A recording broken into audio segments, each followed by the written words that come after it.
Bismillahirrahmanirrahim. Bapak Ibu yang dirahmati Allah SWT, Allah itu maha pengasih dan maha penyayang kepada hambanya, ya. Jadi apapun yang Allah berikan kepada orang yang beriman, itulah yang terbaik bagi mereka dalam pandangan Allah SWT. Bagi orang-orang yang beriman, maka mungkin di antara mereka ada yang meninggal dunia tertimpa reruntuhan, dan itu kata Rasulullah SAW, orang yang mati karena tertimpa reruntuhan itu adalah syahid. Ya, mudah-mudahan Allah Subhanahu wa taala menjadikan mereka sebagai orang yang mati syahid. Bapak Ibu yang dirahmati Allah Subhanahu wa taala, kemudian bagaimana ya terjadinya musibah ini, gempa bumi ya di dalam pandangan agama Islam ini. Para jamaah yang dimuliakan Allah Subhanahu wa taala, gempa bumi ini adalah merupakan satu di antara sekian banyak peringatan dari Allah Subhanahu wa taala kepada para hambanya, ya. Jadi di antara bentuk peringatan yang Allah berikan kepada hamba-hambanya itu adalah yaitu Allah wujudkan dalam bentuk musibah dan bencana alam, ya. Kadang-kadang berbentuk angin kencang yang bisa memporak-porandakan berbagai bangunan. Kadang-kadang juga bisa berbentuk gelombang pasang, hujan besar yang menyebabkan banjir, ya, gempa bumi, ya, termasuk juga terjadinya peperangan di antara umat manusia. Dan ini semuanya bisa menjadi potensi untuk mengingatkan manusia agar mereka takut kepada Allah Subhanahu wa taala dan berharap hanya kepada Allah Subhanahu wa taala. Allah Subhanahu wa taala berfirman, A'udzu billahi minasyaitonir rajim. Qul huwal qadiru ala ayyab'atsa 'alaikum 'adaban min fawqikum aw min tahti arjulikum aw yalbisakum syia'a wa yudhiqa ba'dakum ba'sa ba'd. Katakanlah, dialah Allah yang berkuasa untuk mengirimkan azab kepadamu dari atas kamu atau dari bawah kakimu, atau dia mencampurkan kamu dalam golongan-golongan yang saling bertentangan satu dengan yang lain, dan merasakan kepada sebagian kamu keganasan sebagian yang lain. Quran surah Al-An'am ayat 65. Para jamaah yang dimuliakan Allah Subhanahu wa taala, adapun di dalam Islam, dalam pandangan agama Islam ini, semua musibah, bencana yang terjadi di muka bumi ini itu disebabkan oleh kemaksiatan, ya. Jadi semua bencana, semua musibah yang terjadi di muka bumi ini adalah disebabkan oleh kemaksiatan yang dilakukan oleh manusia. Tidak semua manusia. Ada manusia yang berbuat kerusakan di muka bumi, berbuat kemungkaran, berbuat kemaksiatan, melakukan perbuatan-perbuatan dosa. Tetapi akibatnya bisa mengenai semua manusia, termasuk orang-orang yang baik, orang-orang yang soleh, anak-anak dan lain sebagainya.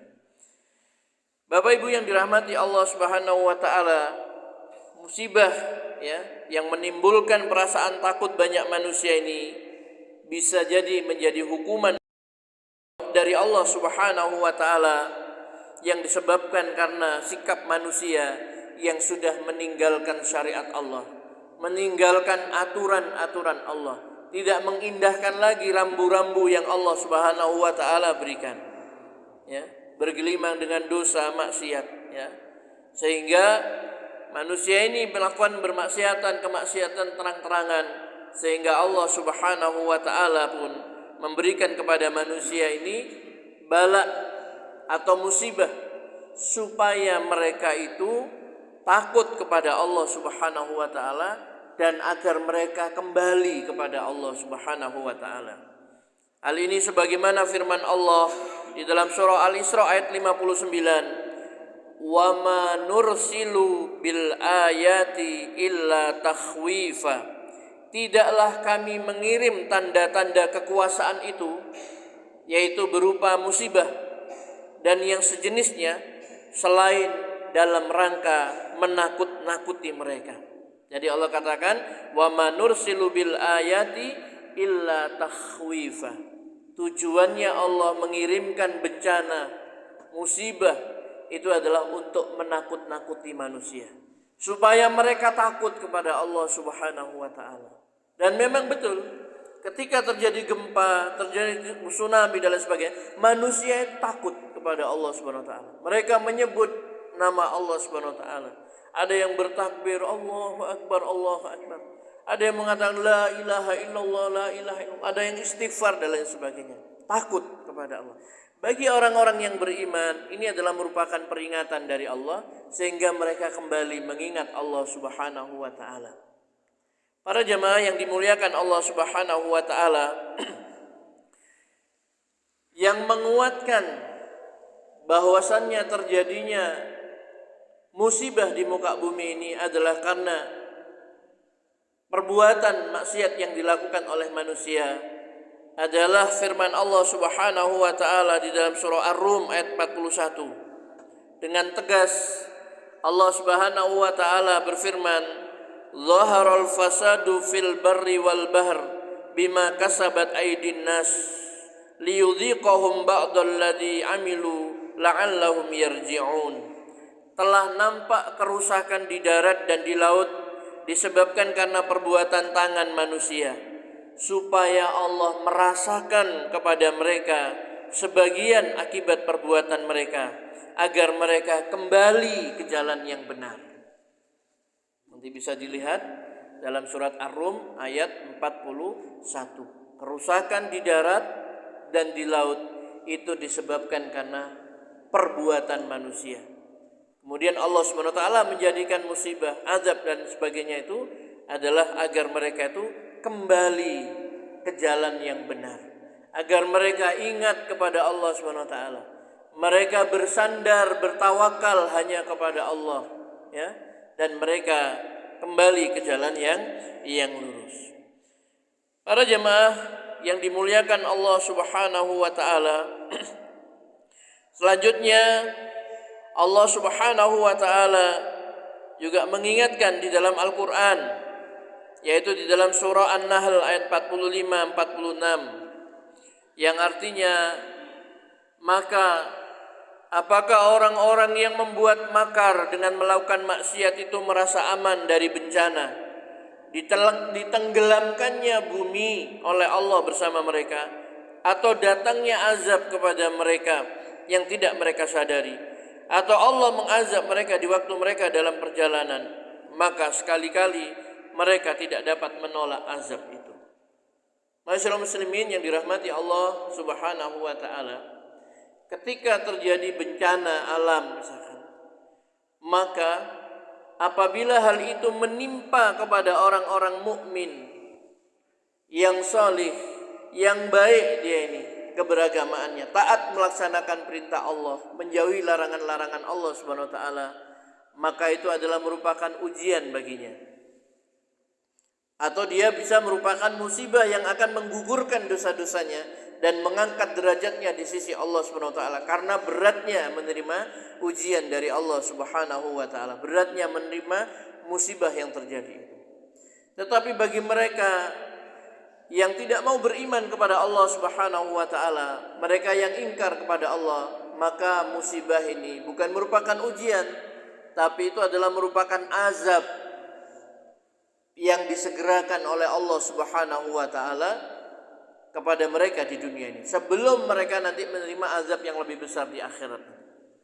Adapun bagi orang-orang muslim, mereka beriman kepada Allah, tetapi mereka ini banyak berbuat maksiat, berbuat kemungkaran, melakukan perbuatan dosa, maka itu menjadi peringatan bagi mereka agar mereka segera meninggalkan perbuatan dosa-dosa dan maksiat itu, segera ingat kepada Allah Subhanahu wa taala dan kembali kepada Allah Subhanahu wa taala. Para jamaah yang dimuliakan Allah Subhanahu wa taala, apabila azab diturunkan oleh Allah Subhanahu wa taala, maka dia tidak hanya khusus menimpa orang-orang yang berbuat dosa atau orang-orang yang berbuat maksiat saja. Anak-anak, orang-orang salih, ya, mereka yang baik, yang taat pun, ya, baik laki-laki maupun perempuan, semuanya itu akan sama-sama mendapatkan hukuman tadi. Jadi tidak bisa kalau misalkan banjir misalkan, kemudian milih mana yang berbuat dolim, mana yang berbuat kemungkaran, itu yang kena. Tidak, semuanya kena. Ya, laki, perempuan, anak-anak, orang dewasa, yang baik, yang buruk, semuanya kena. Ya, itu apabila azab itu sudah turun, semua mendapatkan apa? Sama-sama mendapatkan hukuman. Ya. Kemudian Bapak Ibu yang dirahmati Allah Subhanahu Wa Taala, nanti mereka akan dikembalikan sesuai dengan niatnya masing-masing. Ya. Orang-orang yang taat, orang-orang yang baik, ya, mereka ini akan mendapatkan balasan dari Allah. Hal ini sebagaimana disebutkan di dalam hadis dari Ummu Salamah radhiyallahu anha, bahwa beliau mendengar Rasulullah sallallahu alaihi wasallam bersabda, apabila perbuatan maksiat telah dilakukan secara terang-terangan pada umatku. Nah, ini sebabnya. Kalau maksiat sudah dilakukan secara terang-terangan pada umatku, maka Allah akan menimpakan azabnya secara merata. Aku bertanya, ya Rasulullah, bukankah di antara mereka saat itu ada orang-orang yang saleh, ada orang-orang yang baik di kalangan mereka?